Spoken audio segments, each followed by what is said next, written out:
নমস্কার। গল্প পাঠের আসর সেরা গল্প চ্যানেলে আপনাদের স্বাগত। আজকের নিবেদন প্রখ্যাত লেখক তথা হাসির জাদুঘর, কথার জাদুঘর শিবরাম চক্রবর্তীর হাসির গল্প চোখের উপর ভোজবাজি। চলুন শুরু করা যাক শিবরাম চক্রবর্তীর মজার গল্প চোখের উপর ভোজবাজি।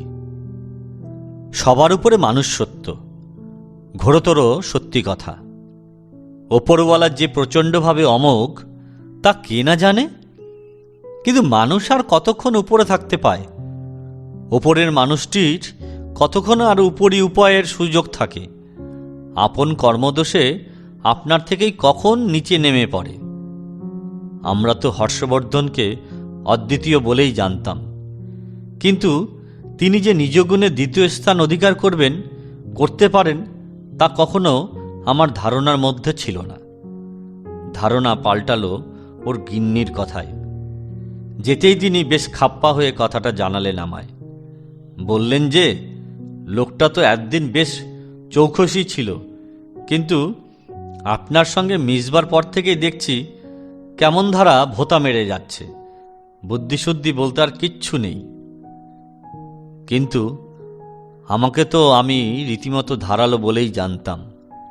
মৃদু প্রতিবাদের ছলে বলি, উনি যেমন ধার দিয়ে ধারালো, তেমনি ধার নেবার বেলায় আমারও তো আর জুড়ি হয় না।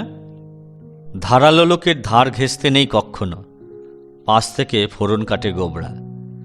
ধারে ধারে ঘষাঘষি হয়ে ধার ক্ষয়ে ভোতা হয়ে যায় শেষটায়। তা হয়ে গিয়েছে দাদার। তারপর সমস্ত কথা জানতে পারলাম সবিশেষ। হর্ষবর্ধনের চোখের উপর ভোজবাজিটা ঘটে গেল কেমন করে, যেন কোনো জাদুকরের মায়াদণ্ডেই হাওয়া হয়ে গেল অমন গাড়িটা। হয়েছিল কি, হর্ষবর্ধন গত সকালে চুল ছাড়তে গেছিলেন পাড়ার কাছাকাছি এক স্যালুনে কাল ভিড় ছিল বেজায়। তাকে অপেক্ষা করতে হয়েছে খানিকক্ষণ। অপেক্ষমান হর্ষবর্ধনের সামনে কতকগুলো বই এনে দিয়েছে সালুনওয়ালা। চুপ করে বসে থাকবেন কেন বাবু? এই বইগুলো দেখুন ততক্ষণ। আপনার আগে তো আরও জনা তিনেক রয়েছেন, তাদের ছাঁটাই শেষ হলেই আপনাকে ধরব। তারপর বইগুলো নিয়ে তিনি নাড়াচাড়া করছেন, এমন সময় অপরিচিত একজন এসে তার পাশে বসল। নমস্কার হর্ষবর্ধন বাবু। বসেই এক নমস্কার ঠুকল তাকে। নমস্কার প্রতিধ্বনির সুরে বললেও লোকটা যে কে তা কিন্তু তার আদৌ ঠাওর হল না। আপনি আমাকে চিনবেন না মশাই, আপনার প্রায় প্রতিবেশী বলতে গেলে। দুটো গলির ওধারে আমি থাকি, তবে আপনাকে আমি বেশ চিনি। আপনি আমাদের পাড়ার শীর্ষস্থানীয়। আপনাকে না চেনে কে? না না, কি যে বলেন, আমি নিতান্ত সামান্য লোক। অপরের দ্বারা এভাবে স্তুত হয়ে হর্ষবর্ধন যেন কেমন অপ্রস্তুত বোধ করেন। আপনি অসামান্য, আপনি অসাধারণ। জানেন, পাড়ার ছেলে বুড়ো সকলেই ইতর ভদ্র সবাই আমরা আপনার পদাঙ্ক অনুসরণ করি। বলে লোকটি একটি দৃষ্টান্ত স্থাপন করে। এই দেখুন না, আপনাকে এই স্যালুনে ঢুকতে দেখে আমিও এখানে দাড়ি কামাতে এলাম। নইলে নিজের বাড়িতেই তো রোজ কামাই, নিজের হাতেই কামিয়ে থাকি। আমি চুল ছাড়তে এসেছি। হর্ষবর্ধন কথাটা উড়িয়ে দিতে চান। নিজের দৃষ্টান্তস্বরূপ হওয়াটা যেন তার তেমন পছন্দ হয় না। বলেই তিনি বইগুলো ভদ্রলোকের দিকে এগিয়ে দেন। পড়তে দিয়েছে এগুলো। দেরি হবে এখানে চুল ছাড়বার, দাড়ি কামাবার। হাত খালি নেই কারো, দেখছেন তো। পড়ুন এগুলো ততক্ষণ। এসব তো রহস্য রোমাঞ্চের বই। দেখে শুনে নাক ছিটকান ভদ্রলোক। ভুতুরে অ্যাডভেঞ্চারের গল্প যত, পড়লে মাথার চুল খাড়া হয়ে ওঠে। কেন যে রাখে এগুলো স্যালুনে কে জানে। ওই জন্যই তো রাখে বোধ হয়। হর্ষবর্ধন বাতলান, মাথার চুল খাড়া হয়ে থাকলে ছাড়বার পক্ষে ওদের সুবিধা হয় সম্ভবত। একটা গভীর রহস্যে রোমাঞ্চকর সমাধান করে ওকে যেন একটু উৎফুল্লই দেখা যায়। তা যা বলেছেন, তার কথায় সায় দেন ভদ্রলোক।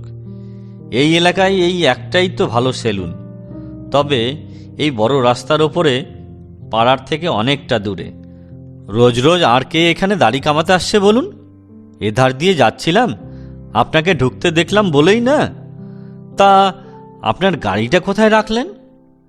গাড়ি? গাড়ি কই আমার? হর্ষবর্ধন নিজের দাড়িতে হাত বুলান। গাড়ি নেই বলেই তো এত ঝামেলা। দুবেলা গিন্নি বাড়ি মাথায় করেছেন, সেই জন্য। গাড়ি আর পাচ্ছি কোথায়? সে কি, আপনি পাচ্ছেন না গাড়ি? ভদ্রলোক রীতিমতন হতভম্ব। কই আর পাচ্ছি মশাই, 3 বছর হলো দরখাস্ত দিয়ে বসে আছি, তবে এবার একটু আশার সঞ্চার হয়েছে বটে। এতদিনে আমার নাম লিস্টের মাথায় এসেছে, সবার ওপরে আমার নাম। দেখে এলাম সেই দিন, এইবার পাবো মনে হয়। পেলেও পেতে পারেন, ভরসা দেন ভদ্রলোক। মাথায় হলে পাওয়া যায় কি না? হ্যাঁ, এজেন্টও সেই কথাই বলল যে আপনার গাড়ি পৌঁছে গেছে ডকে, 2-1 দিনের মধ্যেই মাল খালাস হয়ে আসবে। 1-2 বাদে এসে দাম চুকিয়ে গাড়ি নিয়ে চলে যেতে পারবেন, বলল এজেন্টে। আপনি ভাগ্যবান, উল্লসিত হয় ভদ্রলোক। কি গাড়ি বলুন তো? ফিয়াট তো বলল, হর্ষবর্ধন জানান। ফিয়াট না কি যেন? ফিয়াট? উপচে ওঠা উৎসাহ হঠাৎ জন্য চুপসে গেল লোকটার। ফিয়াট? কিরকম গাড়ি মশাই? হর্ষবর্ধন জানতে উদ্গ্রীব। যাচ্ছে তাই। ফিয়াট না বললে আপনি ফিয়ারও বলতে পারেন। তার মানে? ফিয়ার মানে ভয়, ভয়ঙ্কর গাড়ি মশাই। সে কি? তবে যে খুব ভালো গাড়ি বলল এজেন্ট। ওরকম বলে ওরা, বেচতে পারলেই তো ওদের কমিশন, মোটামুটি লাভ যাকে বলে। তাই নাকি? বেশ বড় গাড়িই তো পেয়েছেন। বিগ ফিয়াট নাকি বেবি ফিয়াট জানতে চান ভদ্রলোক। না, তেমনটা নাকি বড় হবে না বলল লোকটা, তবে নেহাত ছোটও নয়। তাহলে মাঝামাঝি সাইজের বলেছে এজেন্ট। কজন চাপবার লোক বাড়িতে আপনার? 3 জন আমরা, আমি, আমার গিন্নি আর আমার ভাই গোবরা, এই তো মোট। ড্রাইভারকে ধরে জনাচারেক স্বচ্ছন্দে যেতে পারে, সেই রকমই জানা গেল। কুলিয়ে যাবে তাহলে আপনাদের? তা যাবে। গোবরা ড্রাইভারের পাশেই বসবে না হয়, তার কি হয়েছে? আমরা কর্তাগিনী 2 জন ভেতরে বসলাম, 2 জনেই অবশ্য আমরা একটু মোটার দিকে, তাহলেও মোটামুটি আমাদের চলে যাবে মনে হয়। মোটামুটি হন আর পাতলা পাতলি হন, আপনাদের চলে যাবে বুঝলাম। বলার সময় ভদ্রলোকের মুখ বেশ ভার হয়। তবে গাড়িটা যদি চলে তবেই না। কেন, গাড়ি কি চলবে না নাকি? কেন চলবে না? চালালেই চলবে, ঠেলে ঠুলে চালাতে হবে। ঠেলে ঠুলে চালালে কি না চলে বলুন? বাড়িতে আপনারা কজন আছেন বললেন? ড্রাইভারকে বাদ দিয়ে অবশ্যই। সে তো ধর্তব্যের বাইরে, কেননা সে তো স্টিয়ারিং ধরে বসে থাকবে কেবল। কজনা আছেন বললেন আপনারা? আমি, আমার বউ, আমার ভাই, তাছাড়া একটা বাচ্চা চাকর, এই 4 জন মোটামুটি। 4 জনায় মিলে ঠেললে গাড়ি চলবে না? ভদ্রলোক মুক্ত কণ্ঠ। বলেন কি? 4 জনায় চার্জ করলে বলে ঠেলে ঠুলে হাতিকেও চালিয়ে দেওয়া যায়। ঠেলে ঠুলে নিয়ে যেতে হবে গাড়ি, তার মানে ঠেলা গাড়ি নাকি মশাই? অবাক হন হর্ষবর্ধন। না না, তা কেন, মোটর গাড়ি। আর তার দাম দিয়ে চালাবার মতো না হলে একটু উদ্যম লাগবে বই কি। তবে ওই যা একটু ঠেলা আছে, তিনি বিশদ করেন। ওই গোড়াতেই যা একটু ঠেলতে হবে, তারপর একবার ইঞ্জিন চালু হয়ে গেলে গড়গড় করে গড়িয়ে যাবে গাড়ি। এগুলোর অ্যাক্সিলেটার তত ভালো নয় কি না, তাই এরকমটা। আপনার থেকে স্টার্ট নেয় না তাই। নতুন গাড়ির এমন দশা কেন মশাই? হর্ষবর্ধন জিজ্ঞাসু। নতুন গাড়ি কি এদেশে পাঠায় নাকি ওরা? সেকেন্ড হ্যান্ড সব, জানান ভদ্রলোক। বলে সেকেন্ড হ্যান্ড, আসলে কত হাত ঘুরে এসেছে কে জানে, তাকেই আনকরা বলে চালায় এখানকার বাজারে। এই রকম? জানতাম না তো। হর্ষবর্ধনকে একটু ম্রিয়মাণ দেখা যায়। ওদের শোরুমে ওই ফিয়াট ছিল আরও 2-1খানা, এজেন্ট ভদ্রলোক নমুনা দেখালেন আমায়, ঝকঝকে নতুন, খাসা চমৎকার দেখতে। কিন্তু ওই ওপর সমজদারের হাসি হাসেন ভদ্রলোক। ওপরে চাকন চিকন, ভিতরে খড়ের আটি, ওপরটা ঝকঝকে, ভেতরটা ঝরঝরে। একটু দম নিয়ে নবোদ্যমে তিনি লাগেন আবার। তাছাড়া এই গাড়িগুলোর আরেকটা দোষ এই, পেট্রোল কনজামশন বড্ড বেশি, পেট্রোল খুব খায়। তা খাক, খাইয়ে লোকেদের আমরা পছন্দ করি, আমরাও খুব খাই। শুধুই কি পেট্রোল, তাছাড়া হোঁচট। হোঁচট? হর্ষবর্ধন বুঝতে পারেন না, চোট খান হঠাৎ। যেতে যেতে হোঁচট খায় যে গাড়ি, ভয়ঙ্কর স্কিড করে। ছাগলছানা সামনে পড়লে আর রক্ষে নেই বুঝি? হর্ষবর্ধন সুধান, চাপাত দিয়ে চলে যায় বলছেন তাই? ছাগলছানা পাচ্ছেন কোত্থেকে? ভদ্রলোক হতভাগ। ওই যে বললেন স্কিড, স্কিড মানে তো ছাগলছানা। Bid a man go to the kid, পড়িনি নাকি ফার্স্ট বুকে? ছাগলছানা অবধি যে তার বিদ্যের দৌড়, সে কথা অম্লান বদনে প্রকাশ করতে তিনি কুণ্ঠাবোধ করেন না।